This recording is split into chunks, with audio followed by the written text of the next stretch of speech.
সবার আগে আমি আমার পরিচয়টা আগে দিয়ে দেই। আমার নাম হচ্ছে আমি রাহিমিন মারিয়া এলিন এবং শর্ট ফর্ম হিসেবে আমি ব্যবহার করে থাকি মারিয়া সরকার, পারিবারিক টাইটেল হিসাবে। আমার পড়াশোনা হচ্ছে মকবুল রহমান সরকারি কলেজ, পঞ্চগড়ে। আমি পঞ্চগড়েই থাকি, আমার ধর্ম হচ্ছে ইসলাম।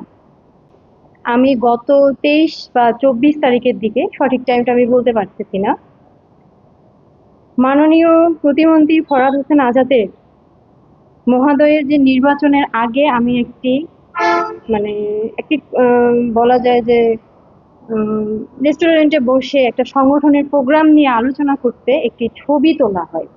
ছবিটি নির্বাচনের কমপক্ষে 5 থেকে 6 মাস আগের ছবি। ছবিটা আমার কাছে আছে, আমি ছবিটা সবাইকে দেখিয়ে দিচ্ছি। এই ছবির ব্যক্তিটা আমি। ঘটনা হচ্ছে যে গত 27 তারিখ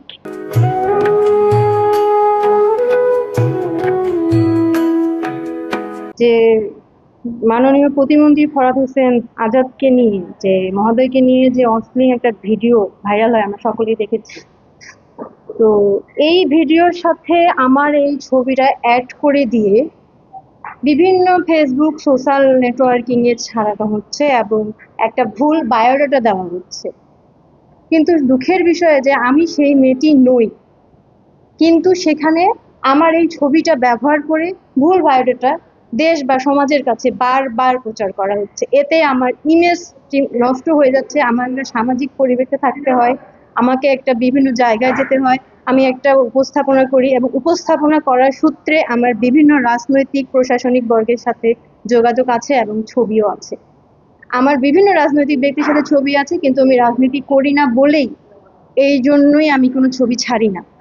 জাস্ট সেদিন আমি ভিডিও ভাইরালের 3 দিন আগে ছবিটা আমি জাস্ট মনের খুশিতে আমি এটা আপলোড করি, আগামী দিনের শুভেচ্ছা এই সূত্রে। কিন্তু যখন দেখলাম যে বিষয়টা পলিটিক্যাল হিসেবে নিয়ে যাচ্ছে, আমি 2 ঘন্টার জন্য ছবিটা ডিলিট করে দিই। কিন্তু সেই সূত্রে ছবিটা কেউ না কেউ সেভ করে রাখে এবং ভিডিও ভাইরাল হওয়ার সাথে সাথে সেই ছবিটার সাথে অ্যাড করে দিয়ে আমাকে মানহানি করার চেষ্টা করা হয়। কিন্তু আমি মনে করি এটা উদ্দেশ্য প্রণোদিত আগে থেকেই।